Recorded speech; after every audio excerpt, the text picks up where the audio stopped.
যদি আপুনি পিঠিৰ বিষত ভুগি আছে, আপুনি কম সময়তে ভাগৰুৱা অনুভৱ কৰে, আমি মোবাইল আৰু কম্পিউটাৰ বেছি ব্যৱহাৰ কাৰণে আমাৰ ৰাজহাড় সন্মুখৰ ফালে হাওলি গৈছে আৰু খুব সোনকালে আমি ভাগৰুৱা অনুভৱ কৰোঁ। এই সকলোবিলাক সমস্যাৰ পৰা আপুনি এটা আসন অভ্যাস কৰি আপুনি হাত সাৰিব পাৰে। সেই আসনটোৰ নাম হৈছে চক্ৰাসন। তো জানো আহক এই চক্ৰাসন কেনেদৰে কৰে, ইয়াৰ আৰু কি কি উপকাৰিতা আছে, কোনে কোনে কৰিব নোৱাৰে, গোটেইখিনি কথা।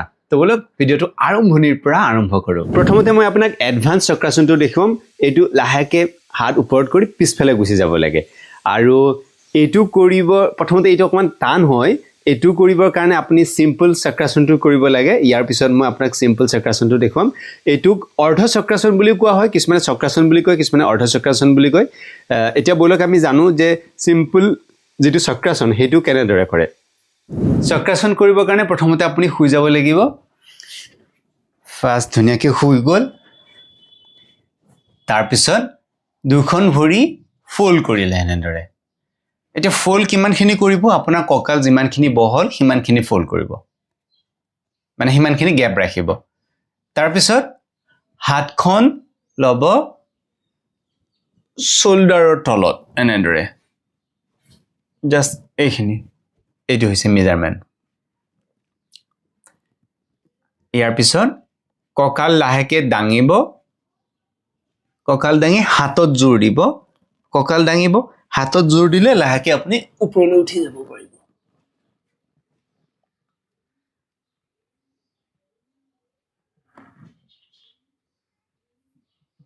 উশাহ নিশাহ স্বাভাৱিক অৱস্থা। প্ৰথম অৱস্থাত 5 পৰা 10 ছেকেণ্ড সময় থাকিব, তাৰপিছত আকৌ লাহেকৈ নামি আহিব।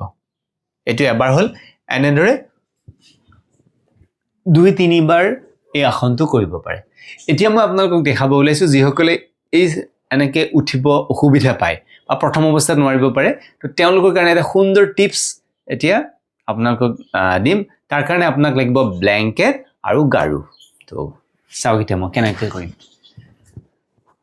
প্ৰথমতে আপুনি এখন ব্লেংকেট এনেদৰে ল'ব,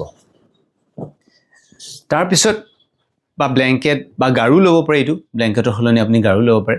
তাৰপিছত এটা এটা গাৰু আপুনি প্ৰথম এনেকৈ দিলে, ওপৰত দিলে, তাৰপিছত এইটো এনেকৈ চিধাকৈ দিছেতো, এইটো এনেকৈ পথলীয়াকৈ দিব, আকৌ চিধাকৈ, আকৌ বেকাকৈ, তাৰপিছত লাষ্টৰটো মানে এনেকৈ চিধাকৈ থাকিলে ভাল আৰু লাষ্টৰটো এনেদৰে। তো গাৰু দি দিলে, এইটো মেজাৰমেণ্ট হৈছে কঁকালৰকৈ অকণমান ওখ কৰিলে ভাল বা কঁকালৰ সমান ৰাখিলে হ'ল আৰু আপুনি এনেকৈ আঁঠুকাৰিলে। তো মিনিমাম মানে এইখিনি ল'ব, এইখিনি মানে পূৰা ছেফ, তেতিয়া আপোনাৰ কোনো ৰিস্ক নাই তেতিয়া পৰাৰ। তাৰপিছত আপুনি এনেকৈ কঁকালটো, জাষ্ট কঁকালটো এই গাৰুটোত এনেকৈ টাচ কৰিব, কঁকাল টাচ কৰিলে, তাৰপিছত লাহেকৈ ধুনীয়াকৈ আপুনি শুই গ'ল।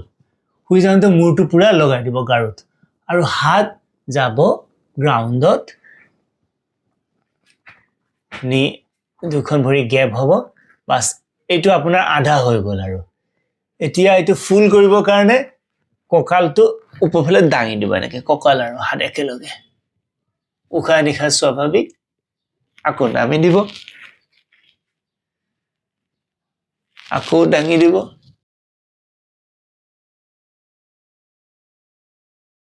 নামি দিব, তাৰপিছত ৰিলেক্স।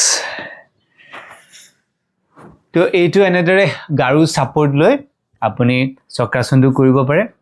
কোনে কোনে পাৰিছে এতিয়া ধুনীয়াকৈ কৰিব আৰু উঠিব পাৰিছেনে নাই তলত কমেণ্ট কৰক।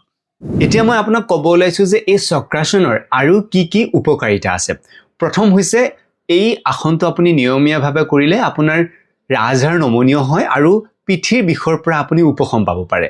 এই আসনটো অভ্যাস কৰিলে আমাৰ বুকু বহল হয়, যাৰ ফলত হাওঁফাওঁ আৰু হৃদযন্ত্ৰই সঠিকভাৱে কাম কৰিব পাৰে।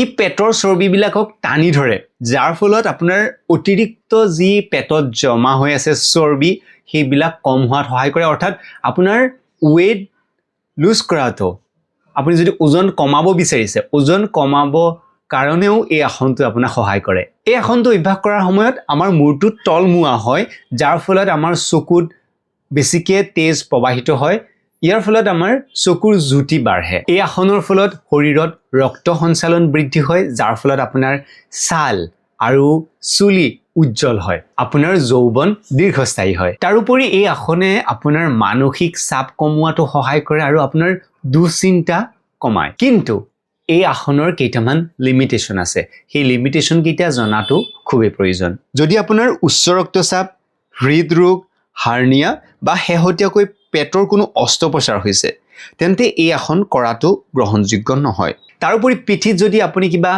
আঘাত পাইছে তেতিয়াহ'লে ডক্তৰৰ বা যোগ প্ৰশিক্ষকৰ আপুনি পৰামৰ্শ লৈহে এই আসনটো কৰিব লাগে এতিয়া আহিছোঁ এনাটমিকেলি বা বৈজ্ঞানিকভাৱে চাবলৈ গ'লে এই আসনটো আমাক কেনেদৰে সহায় কৰে বুকু সম্প্ৰসাৰিত হোৱাৰ ফলত অক্সিজেনৰ গ্ৰহণৰ ক্ষমতা বৃদ্ধি পায় যাৰ ফলত আপোনাৰ ৰেছপিৰেটৰী ছিষ্টেমটো ডেভেলপ হয় মাধ্যাকৰ্ষণৰ বিপৰীতে থকা এই অৱস্থানে মগজুলৈ অধিক পৰিমাণে অক্সিজেনৰ তেজ প্ৰেৰণ কৰে যাৰ ফলত স্মৃতি শক্তি বৃদ্ধি পায় আৰু ব্লাড চাৰ্কুলেশ্যন খুব সুন্দৰভাৱে হয় ই আমাৰ পিটুইটাৰী আৰু থাইৰয়ড গ্ৰন্থিক উদ্দীপিত কৰি হৰমনৰ ভাৰসাম্য ৰক্ষা কৰে আমাৰ যে পৰম্পৰাগত যোগ শাস্ত্ৰ যেনে হঠযোগ প্ৰতিবিকা ঘ্যান সংহিতাত উল্লেখ আছে যে পাছলৈ যোৱা আসনসমূহ গুৰুত্ব বৰ্ণনা কৰা হৈছে ঋষিমুনিসকলে এই চক্ৰাসনক প্ৰাণ শক্তিৰ ঊৰ্ধ্বগামী প্ৰবাহৰ এক মাধ্যম হিচাপে গণ্য কৰিছিল ই আমাৰ শৰীৰত অনাহত চক্ৰ মুকলি কৰাত সহায় কৰে বুলি ধৰা হয়